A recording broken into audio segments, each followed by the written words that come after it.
Hey guys, it's Go here. So, it's been a while since I made a Teaching Hearts video because I've been quite, in terms of my Touching Hearts playlist on YouTube, I've been more focused on my anorexia project because it's what's been most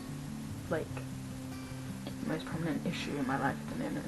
But recently I wrote something that I really wanted to share with you guys. If you'd rather read it, then you can go over to my blog, which I shall link in the description, and you can read it for yourself. But if you'd rather hear it, then I'm gonna read it. Recently, my anxiety and my hypochondria have been so stirred that I've begun to not only fear, but also question my existence. Now, I don't mean this in a suicidal sense or a hopeless, desperate, negative sense, but in a thoughtful, philosophical, I don't want to die not having made an impact sort of way. I say fear because I don't want to die. I don't think anyone wants to die, but in our day and age, with our technological power and abuse of it, and with all the hatred, racism, homophobia, sexism, terrorism, increase in diseases and natural disasters, I think it's only natural for us to become fearful of being eradicated before our prime even begins. However, saying that, I also mean fear in the sense that I am afraid of existing. I think there is too much in question when we exist. Am I good enough? What makes one good enough? Why do I find myself comparing myself and my life to other people?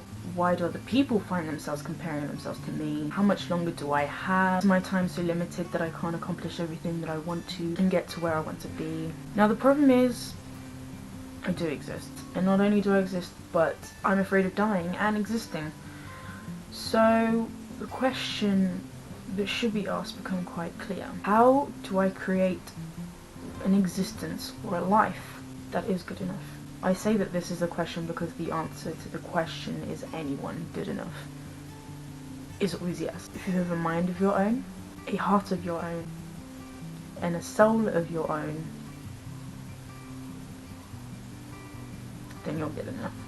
There is a quote that says, "A flower does not question whether it is a flower, nor does it compare itself to the other flowers beside it, it just grows." With that same thought process, being that we are our own individuals makes us enough to be who we are. And so the question remains, how do I create an existence that is enough, that is good enough?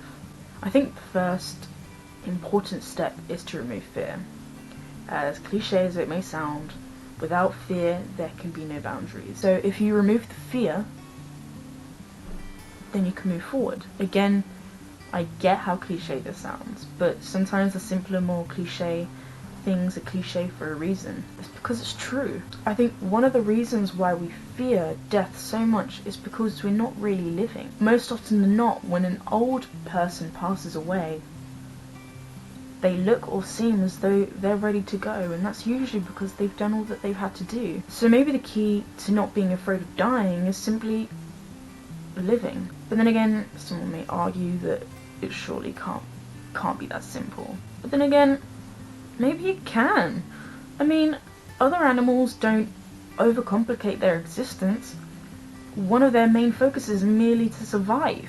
Erik Erikson once said, "In the social jungle of human existence, there is no feeling of being alive without a sense of identity." This then makes me think that in order to truly live, and in order to be enough, one must find or create themselves, live out their lives as they want, go after what they want, do what they want, never questioning or worrying about people's prejudice, and then when the time comes, being content with the life that they had, the choices they made, and what they did with their time. But surely if we know who we are and we do what we want, we'll be happy, right? Then we don't have anything to fear. And yet, I still find myself worrying about the pain that comes with death, and the over-empowering thought that maybe one day I will reach my deathbed, lay there and think, there's still so much I wish I had done. But then again, maybe this very fear is the reason why we exist, so that we can live every day in a way that will allow us to not have regretted anything.